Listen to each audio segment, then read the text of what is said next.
So let's think about some strategies with respect to savings bonds. So first of all, we want to consider the accrual election if I can offset that one-time inclusion on my return in that year, right? So for example, let's say I have a large NOL that's going to be generated in that return. I could make the accrual election, accelerate that interest and offset it.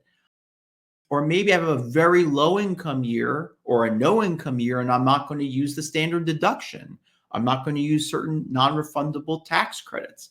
Maybe I make the election, recognize all that accrued interest, and I don't pay tax on it. Or maybe I'm going to have a low tax bracket going forward. So if a child has an I bond or a child has an EE bond, maybe you want to make the accrual election because they're never going to pay tax on that interest because it's so low compared to their standard deduction. Also, on a decedent's final tax return, maybe you make the accrual election, you purge the interest at a lower rate than the recipient of the bond would have. That's another option that you can do.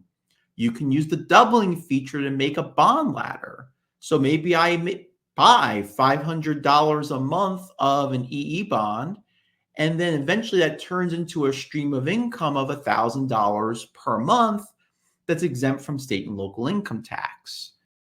If I have bonds with significant accrued interest, can I redeem them in conjunction with higher education expenses? That's another option.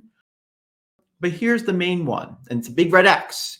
Do not make that accrual election without a plan on how to deal with accumulated interest if there is a significant amount of it, because you might be creating a large problem for yourself.